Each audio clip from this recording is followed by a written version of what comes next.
नागरिक हो जो कभी वसुधैव कुटुंबकम, कभी सत्यम शिवम सुंदरम, तो कभी पंजाब सिंध गुजरात मराठा द्राविड़ उत्कल बंगा है। मैं उस देश का नागरिक हूँ जो 7 समुंदर पार परदेशियों को भी भाइयों और बहनों कहकर बुलाता है। जी हाँ साथियों, मैं उस देश का नागरिक हूँ जो प्रेम की अपनी अतुल गाथा को शिकागो के शहर में भी सुनाकर आता है। प्रेम की इसी भूमि को भारतवर्ष कहलाता है, भारतवर्ष कहलाता है। परम सम्मानीय मंच, निर्णायक मंडल एवं मेरे ऊर्जावान प्रबुद्ध श्रोतागण, आप सभी को मेरा सादर नमस्कार।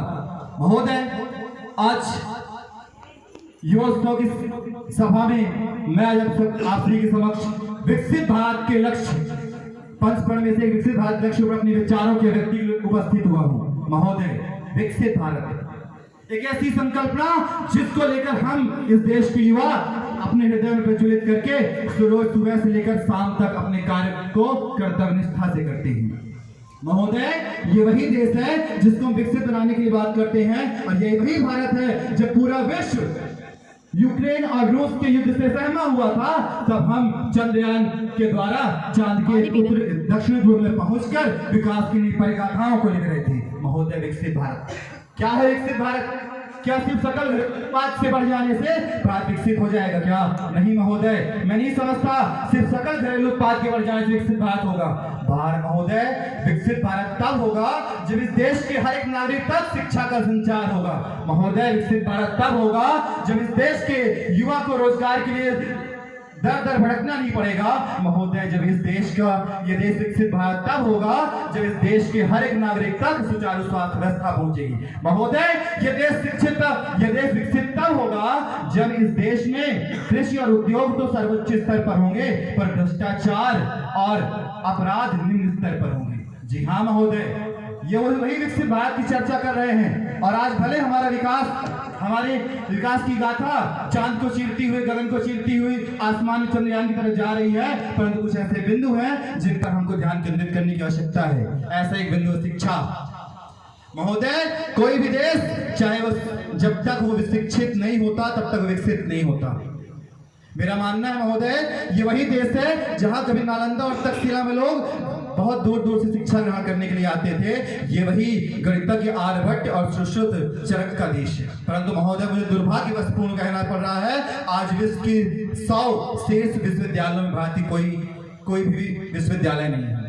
मैं चाहता हूं इस देश का युवा कल का वो समय लाए जब इस देश के विद्यार्थी मध्याह्न भोजन के लिए नहीं बल्कि विश्व स्तरीय शिक्षा के लिए विद्यालय में जाएं। महोदय, मैं चाहता हूं ये प्रथम शल्य चिकित्सा करने वाला ये देश भारत जब कोरोना महामारी में पूरे दुनिया को अपने वैक्सीन से जिंदा कर रहा था, ये भारत वो समय लाए जो कभी सोने की चिड़िया कहलाता था, आज मधुमेह की राजधानी कहलाता है। फिर से वो समय आए हम विश्व में अपनी स्वास्थ्य व्यवस्था के लिए आगे बढ़कर आए। जी हाँ महोदय, आज हमारे माननीय प्रधानमंत्री श्री नरेंद्र दामोदर दास मोदी जी हमें बोलते हैं कि आत्मनिर्भर भारत की।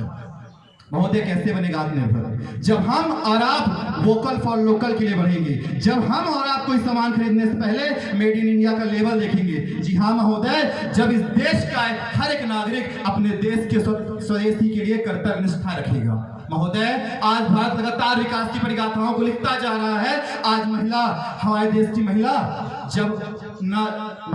की महिला रानी लक्ष्मीबाई की तरह तलवार लेकर नहीं आती महोदय, बल्कि हिमा दास के जैसे मेडल लेकर आती। हमारे देश की महिला, हमारे देश की नारी ओलंपिक में मनु भाकर बनकर अपने कला का जौहर पूरे विश्व में दिखाती है। महोदय, आवश्यकता है कि हम इस देश की हर एक नारी को इतना सशक्त बनाएं कि हर एक नारी मनु भाकर बनकर आए। महोदय, मैं जानता हूं मेरी माँ, मेरी बहन आज भी इस पुरुष प्रधान देश में घरेलू हिंसा का शिकार हो रही है, पर मैं चाहता हूं ये देश इतना आगे बढ़े कि कल वो महिला रात को 12 बजे भी घर से निकलने से पहले ये ना सोचे कि कोई मेरे पर आज उठाने वाला है। हम युवा उसके लिए खड़े हों।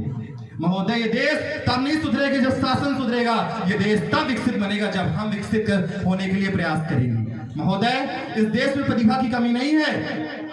पवन चंद्रा, मैं बात करता हूं, हम इलॉन मस्क की बात करते हैं। पवन चंद्रा अभी भारत के पहले ऐसे व्यक्ति हैं जिन्होंने प्राइवेट रॉकेट, जो एक निजी रॉकेट विक्रम एस को लॉन्च किया, हमारा भारत आज स्पेस की दिशा में इतना आगे बढ़ रहा है। महोदय, जब मुकेश कुमार 18 वर्ष की उम्र में चेस का मेडल, चेस चैंपियनशिप जीत कर आते हैं, तब इस युवा भारत की सशक्तिकरण पूरी दुनिया में देखा जाता है। पर आवश्यकता है महोदय, इस देश का हर एक युवा भारत इस ध्येय के साथ चले कि युवा भारत, सशक्त भारत, समृद्ध भारत, विकसित भारत। महोदय, इस देश का गौरवशाली इतिहास हमसे गुहार लगा लगा कर कह रहा है कि ये भारत 200 वर्षों की मानसिक गुलामी की मानसिकता को छोड़, हे भारत 200 वर्षों गुलामी की मानसिकता को छोड़ और फिर से बाज की, सोने की चिड़िया की तरह नहीं, सोने की बाज की तरह अपने विकास की परिभाषा को पूरे विश्व के परचम पर लहरा दी। वो समय लाने की आवश्यकता है महोदय। विकसित भारत सिर्फ हमारा लक्ष्य नहीं होना चाहिए, हमारा निर्णय होना चाहिए। कल अटल जी की जयंती थी, आज हमको प्रण लेना चाहिए कि जिस प्रकार अटल बिहारी वाजपेयी ने अटल रहकर इस देश को परमाणु शक्ति संपन्न बनाया था, हम और आप मिलकर इस देश को विकसित भारत बनाएंगे। आने वाला कल हमारा हो, इस भारत का हो। ये देश दुनिया के विश्व पटल पर फिर से चमकता हुआ नजर आए, फिर से विश्व गुरु बने। महोदय, आवश्यकता है तो मुझे और आपको उस दृढ़ संकल्प की। कर्तव्य पद के बाद में मैथिली शरण गुप्त की कविता, पूरी कविता तो मैं नहीं कहूंगा, पर 2 लाइन है कि मुझे तोड़ लेना वनमाली, उस पद पर देना तुम भेद, जहां मातृभूमि पर शीश चढ़ाने जाए वीर अनेक। महोदय, अगर एक पुत्र की अभिलाषा हो सकती है कि वो राष्ट्र के लिए इतना कुछ करे, तो क्या हमारा कर्तव्य नहीं है? जी हाँ महोदय, बिल्कुल कर्तव्य है। ये देश हमारा है, अगर इस देश का कोई राजा है तो हम ही। महोदय, अंत में वैचारिक परिप्रेक्ष्यपूर्ण मैं कुछ पंक्तियों से अपनी वाणी को विराम देना चाहूंगा कि हे देशवासियों, प्रयास करो उस दिन को लाने का जब लाल किले पर तिरंगा लहराते वक्त हमें विश्व गुरु या विकसित भारत की संकल्पना नहीं, बल्कि विश्व के सर्वोच्च स्थान पर जाने की कल्पना करें। धन्यवाद।